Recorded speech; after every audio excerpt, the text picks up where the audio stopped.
Hello friends, welcome to Ojal IAS. आपल्या इन्स्टिट्यूटमध्ये आपण NCERTची बॅच लॉन्च करणार आहोत आणि त्या कॉन्टेक्स्टमध्ये आपण MPSC राज्यसेवा पूर्व परीक्षेमध्ये 2017 पासून 2023 पर्यंत नेमके जॉग्राफी या विषयाचे NCERT मधून कसे प्रश्न विचारले गेले याचं एक ॲनालिसिस आपण या पूर्ण सिरीजमध्ये करतोय. आणि या सिरीजमधला आज हा शेवटचा जो व्हिडिओ आहे 2023चा पेपर आज आपण त्यामध्ये बघणार आहोत की नेमकं कसं विचारले गेलेले NCERT मधून प्रश्न, काय सोर्स होता, त्याबद्दलची चर्चा आपण आजच्या या सेशनमध्ये करणार आहोत. तर स्टार्ट करू आपण. 2023चा पेपर आहे 2023 आणि नेमकं NCERT मधून कसे प्रश्न आलेले आहेत ते आपल्याला इथे डिस्कस करायचं आहे.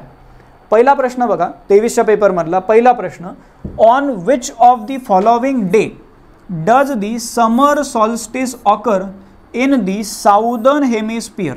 आता हा प्रश्न व्यवस्थितपणे वाचणं खूप जास्त महत्त्वाचं आहे, नाहीतर हमखास हा प्रश्न चुकू शकतो. साऊदर्न हेमिस्फियरमध्ये समर सॉल्स्टिस किती तारखेला होते असं ते म्हणतात. खालीलपैकी कोणत्या दिवशी दक्षिण गोलार्धातील उन्हाळी अयन दिन येतो. आता जनरली आपण जेव्हा वाचतो तेव्हा उत्तर गोलार्धा संबंधात आपण वाचतो, पण आपल्याला ते विचारलं काय की दक्षिण गोलार्ध. आता आपला NCERTचा सोर्स जर आपण बघितला तर अर्थ आवर हॅबिटॅट 6वीचं पुस्तक आहे आणि पान नंबर 19 वर ही डायग्राम दिलेली आहे आणि इथं तारखा पण लिहिलेल्या आहेत. किंवा 21 मार्च आणि 23 सप्टेंबरला इक्विनॉक्स येते. त्यानंतर 21 जूनला समर सॉल्स्टिस लिहिलेला आहे आणि 22 डिसेंबरला विंटर सॉल्स्टिस लिहिलेला आहे. पण हे दोन्ही जे आपण बघतोय this is with reference to northern hemisphere. आता साऊदर्न हेमिस्फियरमध्ये तर वरती लिहिलं पण आहे बघा, विंटर सॉल्स्टिस 22 डिसेंबरला कुठे आहे तर नॉर्दर्न हेमिस्फियरमध्ये आहे.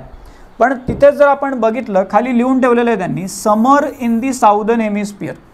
समर इन दी साऊदर्न हेमिस्फियर म्हणजे साऊदर्न हेमिस्फियरमध्ये समर सॉल्स्टिस जो आहे तो ॲक्च्युली किती तारखेला आहे 22 डिसेंबरला आहे. 21 जून नाही म्हणता येणार, 21 जूनला ते विंटर सॉल्स्टिस येणार आहे. इथं जर आपण बघितलं 21 मार्च 21 जून 23 सप्टेंबर आणि 22 डिसेंबर म्हणजे तुमचं आन्सर इथं 4 यायला पाहिजे. 4 इथे तुमचं आन्सर असायला पाहिजे. ठीक आहे. सो हा झाला पहिला प्रश्न जो 6वीच्या पुस्तकामध्ये याचा एक रेफरन्स येतो. आता दुसरा प्रश्न बघा. दुसरा प्रश्न आहे winter rainfall. Winter rainfall is received by the Mediterranean region is the result of. winter rainfall received by the Mediterranean region is the result of. कशामुळे हा विंटर रेनफॉल येतो. पहिला आहे शिफ्टिंग ऑफ प्रेशर बेल्ट, दुसरा आहे low pressure belt occurs over Mediterranean region during the winter season due to shifting of pressure belt, तिसरा आहे wind blows from the Mediterranean sea towards the land आणि चौथा आहे orographic rain developed on the windward slope of Alps. असे 4 option इथे दिलेले आहेत. आता आपल्या NCERT मध्ये आपण आलो. 9वीचं पुस्तक आहे contemporary India part 1 page number 28 आणि तिथे हे पूर्ण इथे एक्सप्लेन केलेलं आहे. Low pressure system originate over Mediterranean sea and western Asia and they move into India along with the westerly winds. They cause much needed winter rain. इथे लिहिलेलं पण आहे बघा, they cause much needed winter rain म्हणजे ती low pressure system जी तिथे तयार झालेली आहे त्यामुळे हे विंटर रेनफॉल इथे होतं. मग इथे आपल्याला कोणते कोणते ऑप्शन इथे बघायला मिळतात तर शिफ्टिंग ऑफ प्रेशर बेल्ट पण स्पेसिफिक नाही दिलेलं आहे.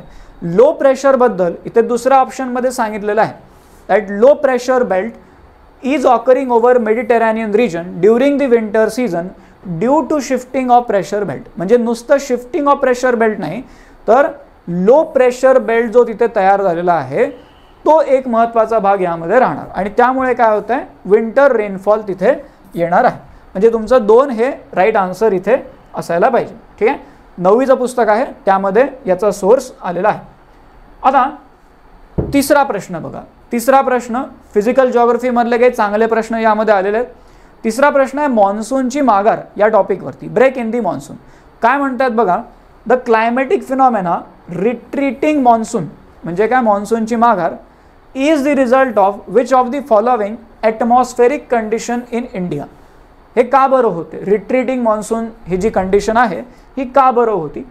After reaching to the Himalaya ranges the south west monsoon retreat.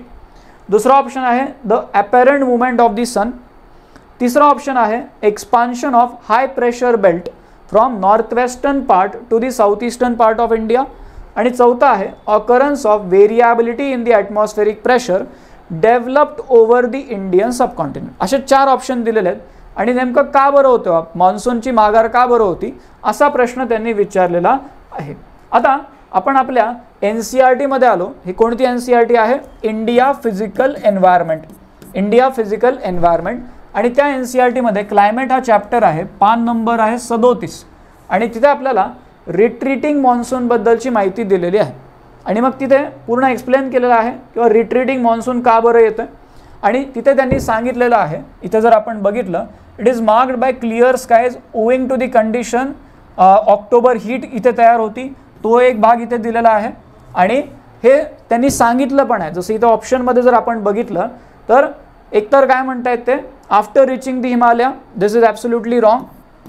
हे हिमालयाबद्दलचं नाही आहे डायरेक्ट. हे apparent movement of the sun, again this is not the right answer. Expansion of the high pressure belt, now this is the point.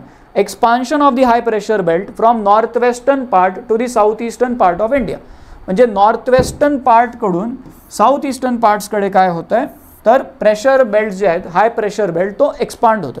And because of that तिथे काय होणार आहे तर there will be retreating monsoon. ठीक आहे. So इथे ते दिलेलं पण आहे किंवा नेमकं कशा पद्धतीने लो प्रेशर एरिया नॉर्दर्न पार्टमध्ये येतोय, हाय प्रेशरचं लो प्रेशर एरिया, आणि त्यानंतर मग तो कसा लो प्रेशर एरिया शिफ्ट होतो त्याबद्दल इथे पूर्ण माहिती त्यांनी दिलेली आहे. ओके. सो डायरेक्टली याचं जे बेसिक आहे NCERT मध्ये आलेलं आहे आणि त्यानुसार आपण या प्रश्नाचा आन्सर इथे हे 3 आन्सर टिक करू शकतो. ठीक आहे. Now let's move to next question. पुढचा प्रश्न बघा. थोडेसे बेसिकचे प्रश्न आहेत, त्यामुळे पूर्ण व्यवस्थितपणे तो जो भाग आहे NCERT मधून वाचणं खूप जास्त महत्त्वाचं राहणार. पुढचा प्रश्न बघा. Consider the following statements and select the correct answer using the code given below. A compact settlement, दुसरा एक शब्द आहे तो clustered settlement. Compact settlement is most probably surrounded by hamlets. Compact settlement is most probably surrounded by hamlets. आणि दुसरा आहे compact settlement are not found in the Himalayan region. Are not found in the Himalayan region. आता इथे जर आपण बघितलं तर आपला पुन्हा NCERT India people and economy नावाची NCERT आहे, 12वीचं पुस्तक आहे आणि त्याचं पान नंबर आहे 16. आणि तिथे तुम्हाला हे क्लस्टर्ड सेटलमेंटबद्दलची माहिती दिलेली आहे. इथे खाली त्यांनी लिहिलेलं आहे बघा, किंवा कुठे कुठे आपल्याला ही सेटलमेंट बघायला मिळते तर बुंदेलखंडच्या भागामध्ये आहे, त्यानंतर नागालँडच्या भागामध्ये आहे, राजस्थानच्या भागामध्ये काही ठिकाणी आहे, पण कुठेही असं मेन्शन होत नाही की हिमालयाच्या भागामध्ये आपल्याला ही सिस्टीम बघायला मिळते. त्यामुळे कॉम्पॅक्ट सेटलमेंट किंवा त्याला क्लस्टर्ड सेटलमेंट म्हणा, these are not found in the Himalayan region. This statement is correct, but at the same time this is most probably surrounded by hamlet. म्हणजे छोट्या छोट्या सेटलमेंट्स आसपास असतात असं नाही आहे. त्यामुळे पहिलं रॉंग आहे, असं कुठेही रेफरन्स येत नाही that the compact settlement is most probably surrounded by Hamlet. This is wrong. त्यामुळे पहिलं वाक्य तुमचं चुकीचं होईल आणि दुसरं वाक्य बरोबर आहे, म्हणजे तुमचा आन्सर 2 असायला पाहिजे. राईट. सो हा पण एक इनडायरेक्टली आलेला प्रश्न आहे, बट रेफरन्स आपल्याला NCERT मध्ये याचा इथे बघायला मिळतं. ओके. इंडिया पीपल अँड इकॉनॉमीमधून आलेला तो प्रश्न आहे. सो हे काही प्रश्न आहेत. तसं 2023च्या पेपरमध्ये आपण बघितलं तर बऱ्यापैकी ते अप्लाइड टाईपचे प्रश्न बरेचसे आलेले होते आणि त्यातल्या त्यात मग आपण जर बघितलं NCERT मधून तर हे काही प्रश्न आपल्याला त्यामध्ये एक रेफरन्स म्हणून बघता येऊ शकतील. राईट. सो इथपर्यंत आपण हे MPSC राज्यसेवा पूर्व परीक्षेमधले सगळे प्रश्न बघितलेले आहेत. 2017 पासून आपण याची सुरुवात केलेली होती, 23 पर्यंत आपण आलेलो आहे आणि या पूर्ण सिक्वेन्समध्ये आपण जॉग्रफी या विषयामधून NCERTचे कसे प्रश्न आले याबद्दलची चर्चा या सेशनमध्ये केलेली आहे. इथून पुढे असेच काही इंटरेस्टिंग सेशन्स घेऊन आपण पुन्हा भेटत राहू. त्यासाठी आपल्या चॅनलला सबस्क्राईब करून घ्या, म्हणजे तुम्हाला लगेच अपडेट येईल आणि बाकी गोष्टींसाठी आपण पुढे पुन्हा भेटत राहू. आता आपण इथे थांबू. Thank you very much.